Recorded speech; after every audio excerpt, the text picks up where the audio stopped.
Hello दोस्तों, स्वागत है आपका एक नई कहानी के साथ। असली स्वर्ग। पारस बहुत आलसी व्यक्ति था। घरवाले भी उसकी इस आदत से परेशान थे। वह हमेशा से यही चाहता था कि उसे एक ऐसा जीवन मिले जिसमें वह दिन भर सोए और जो चीज़ चाहे उसे बिस्तर में मिल जाए। लेकिन ऐसा कभी नहीं हुआ। एक दिन उसे सपना आया। सपने में वह स्वर्ग में पहुंच गया, जो उसकी कल्पना से भी सुंदर था। पारस सोचने लगा, काश मैं इस सुंदर स्थान पर पहले आ गया होता। बेकार में धरती पर रहकर काम करना पड़ता था। खैर, अब मैं आराम की ज़िंदगी जीऊँगा। वह यह सब सोच ही रहा था कि एक देवदूत उसके पास आया और उसे हीरे ज्वालात जड़े बिस्तर की ओर इशारा करते हुए बोला, आप इस पर आराम करें। आपको जो कुछ भी चाहिए होगा बिस्तर पर ही मिल जाएगा। यह सुनकर पारस बहुत खुश हुआ। अब वह दिन रात खूब सोता। उसे जो चाहिए होता बिस्तर पर मंगवा लेता। कुछ दिन इसी तरह चलता रहा, लेकिन अब वह उकताने लगा था। उसे न दिन में चैन था न रात में नींद। जैसे ही वह बिस्तर से उठने लगता, दास दासी उसे रोक देते। इस तरह कई महीने बीत गए। पारस को आराम की ज़िंदगी बोझ लगने लगी। स्वर्ग उसे बेचैन करने लगा था। वह कुछ काम करके अपना दिन बिताना चाहता था। एक दिन वह देवदूत के पास गया और उससे बोला, मैं जो कुछ करना चाहता था वह सब करके देख चुका हूँ।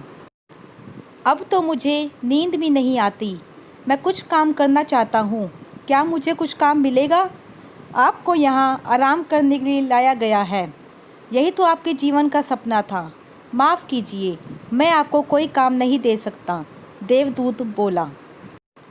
पारस ने चिढ़कर कहा, अजीब बात है, मैं इस ज़िंदगी से परेशान हो चुका हूँ। मैं इस तरह अपना वक्त नहीं गुजार सकता। इससे अच्छा तो आप मुझे नरक में भेज दीजिए। देवदूत ने धीमे स्वर में कहा, आपको क्या लगता है आप कहाँ हैं, स्वर्ग में या नरक में? मैं कुछ समझा नहीं, पारस ने कहा। देवदूत बोला, असली स्वर्ग वही होता है जहाँ मनुष्य दिन रात मेहनत करके अपने परिवार का पालन पोषण करता है, उनके साथ आनंद के पल बिताता है और जो सुख सुविधाएं मिलती हैं उन्हीं में खुश रहता है। लेकिन आपने कभी ऐसा नहीं किया। आप तो हमेशा आराम करने को ही सोचते रहे। जब आप धरती पर थे तब आराम करना चाहते थे। अब आपको आराम मिल रहा है तो काम करना चाहते हैं। स्वर्ग के आनंद से उकताने लगे हैं। पारस बोला, शायद अब मुझे समझ आ गया है कि मनुष्य को काम के समय काम और आराम के समय आराम करना चाहिए।